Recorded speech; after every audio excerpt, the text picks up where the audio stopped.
On 15 and August 16, 1952, a storm of tropical intensity broke over southwest England, depositing 229 millimetres, 9.0 in, of rain within 24 hours on the already saturated soil of Exmoor, Devon.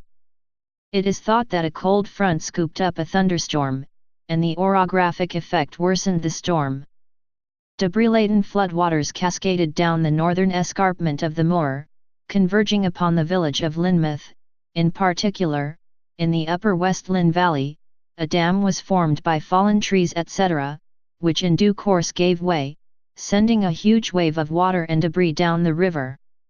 A guest at the Lyndale Hotel described the night to the Sunday Express. From 7 o'clock last night the waters rose rapidly, and at 9 o'clock it was just like an avalanche coming through our hotel, bringing down boulders from the hills and breaking down walls, doors, and windows. Within half an hour the guests had evacuated the ground floor. In another 10 minutes the second floor was covered, and then we made for the top floor where we spent the night. The River Lyn through the town had been culverted to gain land for business premises. This culvert soon choked with flood debris, and the river flowed through the town. Much of the debris was boulders and trees. Overnight, more than 100 buildings were destroyed or seriously damaged, along with 28 of the 31 bridges, and 38 cars were washed out to sea. In total, 34 people died, with a further 420 made homeless.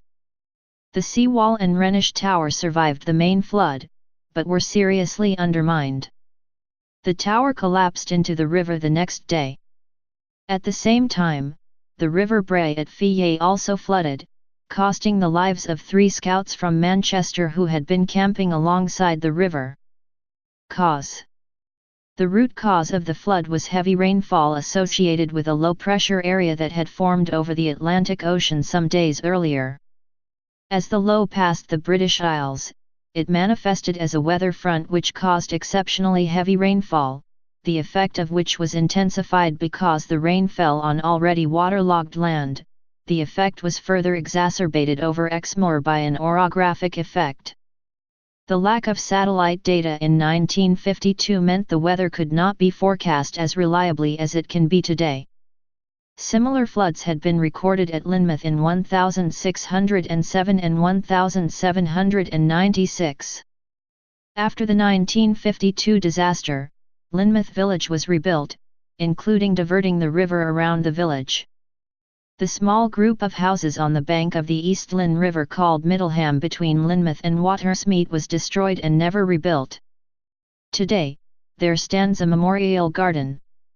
On August 16, 2004, a similar event happened in Cornwall, when flash floods caused extensive damage to Boscastle, but without loss of life.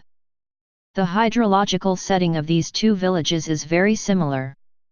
Conspiracy theory.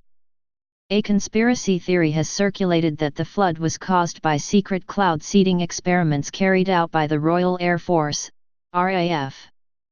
The theory was fueled by a 2001 BBC Radio 4 documentary, suggesting that the events of 1952 were connected to Project Cumulus. The program alleged that the infamous Lynmouth flood disaster came only days after RAF rain-making experiments over southern England, and that secret experiments were causing heavy rainfall. According to the program, classified documents on the trials that Project Cumulus contributed to the conditions that caused this flood have gone missing. A few days before the disaster, a seeding experiment was carried out over southern England. Alan Yates, an aeronautical engineer and glider pilot who was working with the operation, sprayed salt in the air and was elated to learn of a heavy rainfall in Staines shortly after. Experts have said the experiments could not have caused the accident. Meteorologist Philip Eden provides several reasons why it is preposterous to blame the Lynmouth flood on such experiments. Eden notes that there has never been unequivocal evidence of how successful these rain-making programs have been, but that the technology was not secret.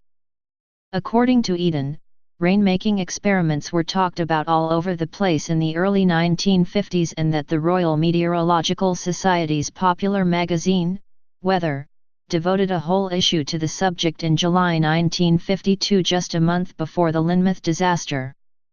Eden explains that Frank Ludlam of Imperial College described in detail the physical processes underpinning cloud seeding research in the UK, but that scientists involved in rainfall stimulation were only interested in seeding individual cumulus clouds rather than large-scale experiments. Last, according to Eden, the rain clouds over the southern UK in August 1952 were part of a large depression that was several hundred miles across. Heavy rain fell over the whole of the West Country and South Wales, and it was caused by a depression which had stagnated in the southwest approaches for 2 days. Eden says, similar depressions have triggered serious flooding in southwest England at regular intervals, and previous devastating floods hit Lynmouth in the 18th and 19th centuries, and prolonged heavy rain associated with it was caused by the large-scale lifting of very moist air. He does not believe cloud seeding would have had much of an impact on the amount of rain released by the depression. The conspiracy theory prompted local novelist Pamela Vass to write a mystery novel titled Seeds of Doubt based on the events.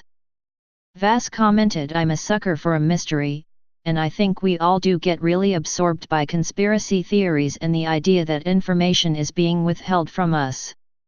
Please subscribe and thanks for watching.